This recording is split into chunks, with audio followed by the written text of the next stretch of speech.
Well, hey, ladies and gentlemen, it's me, Jermaine, with The Simple Truth. About to get out and run some errands, but I just wanted to come in and I wanted to share with you something that I happened to see, and it just blew my mind. It has to do with eating Pringles. Pringles? Now, I wasn't a big Pringles fan myself, but it just seems as if every time we turn around, there is something wrong, more and more wrong, with the food that is out there today. The one thing I want you to understand is that it seems that the old saying that used to go that if it tastes good, it's not good for you, is absolutely true. Take a listen to the article that talked about this, and we'll be right back. Okay, here we go with the article, and it comes from the naturalhealthpage.blogspot.com. And the article comes from July 21st, 2013.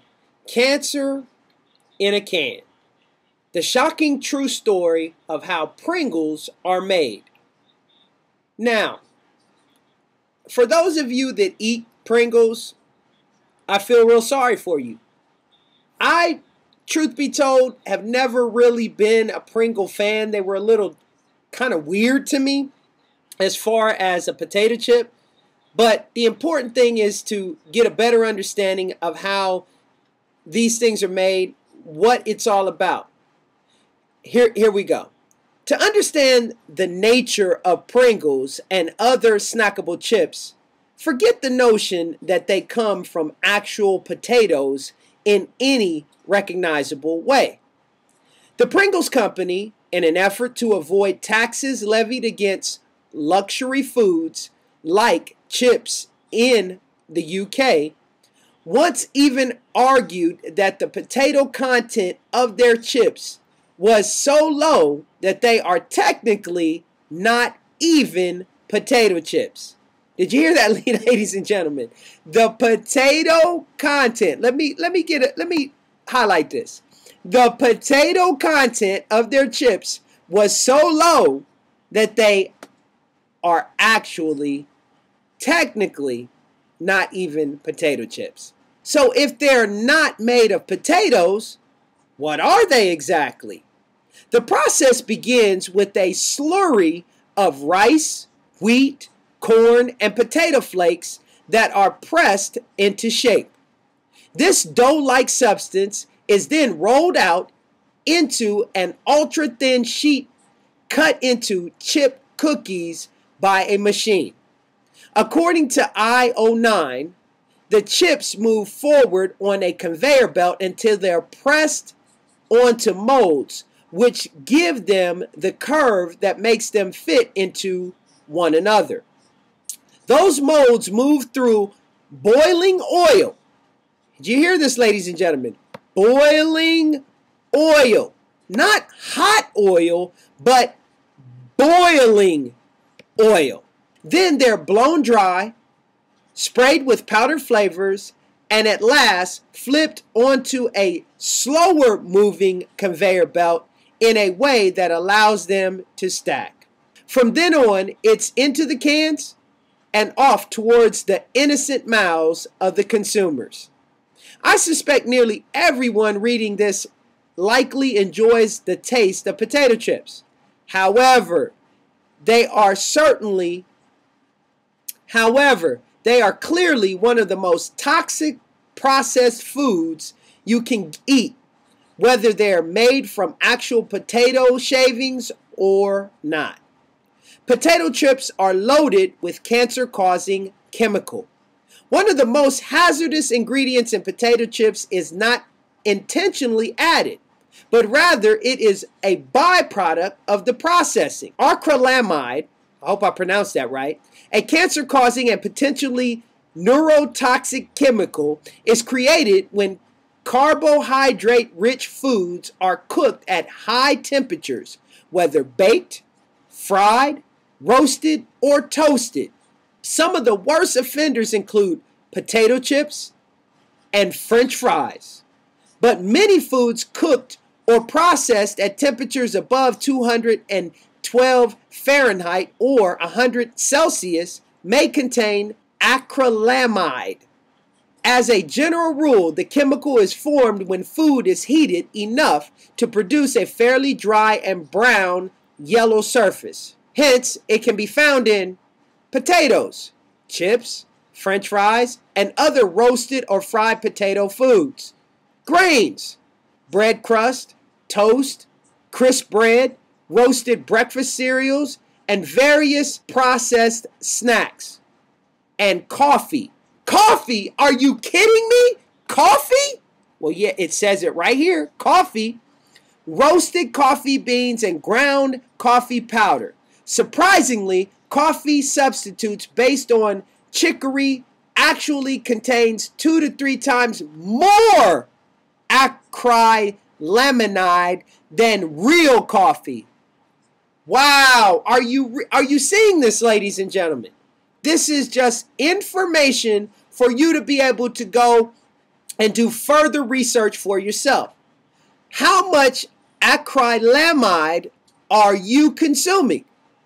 The federal limit for acrylamide in drinking water is 0.5 parts per billion, or about 0.12 micrograms in an 8-ounce glass of water.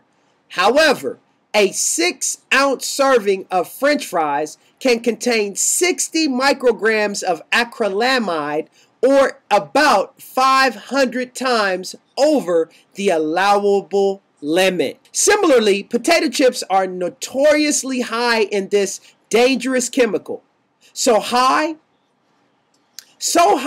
in fact, that in 2005, the state of California actually sued potato chip makers for failing to warn California consumers about the health risks of acrylamide in their products. A settlement was reached in 2008 when Frito-Lay and several other potato chip makers agreed to reduce the acrylamide levels in their chips to 275 parts per billion ppb by 2011. Which is low enough to avoid needing a cancer warning label.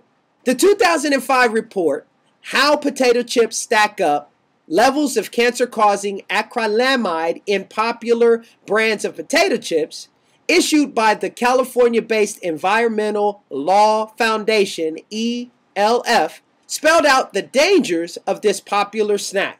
Their analysis found that all the potato chip products tested exceeded the legal limit of acrylamide by a minimum of 39 times, and as much as 910 times. Some of the worst offenders at that time included Cape Cod Robust Russet, 910 times the legal limit of acrylamide.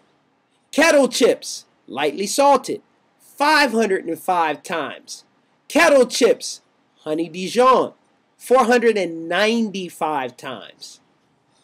Beware, baked chips may be worse than fried.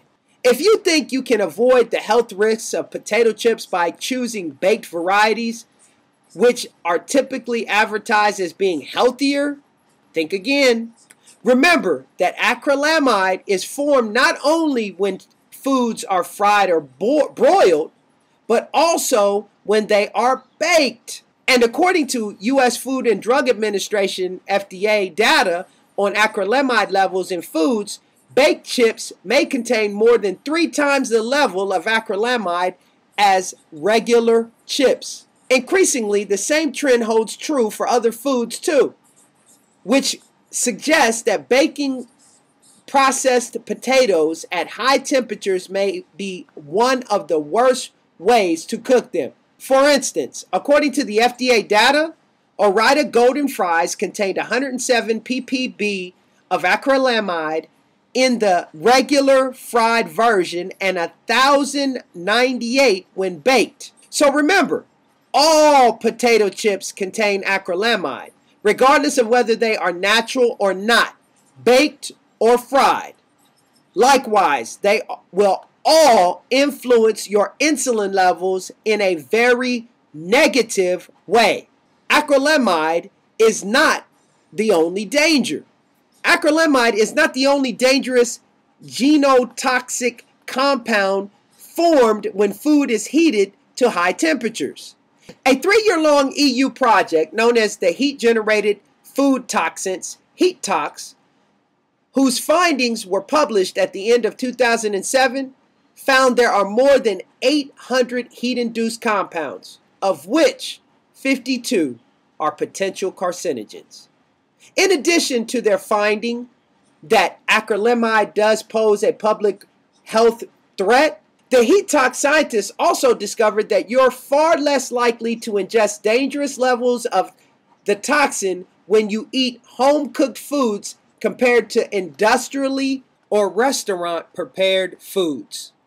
Additionally, the heat tox findings also suggested that although there are ways to decrease exposure to acrylamide, it cannot be eliminated completely. According to their calculations, successful application of all presently known methods would reduce the acrylamide intake by 40% at the most, which makes me wonder whether chip manufacturers have really succeeded at this point in reducing acrylamide levels to within legal limits. Well, there you have it, ladies and gentlemen. The simple truth of the whole matter is eat healthy as best as you can. Eat organic as best as you can. And as my pastor always teaches, Pastor Dow, grow it yourself and then you'll know what's in it. Will it be perfect? No, because we can't control the environmental situation, but at least we know what we put in it when we put our hands to it. And as I always tell you, it's the simple things that are oftentimes the most profound, but yet they're the most difficult to put into practice and to actually do. Thank you for joining me, and I'll see you again real soon.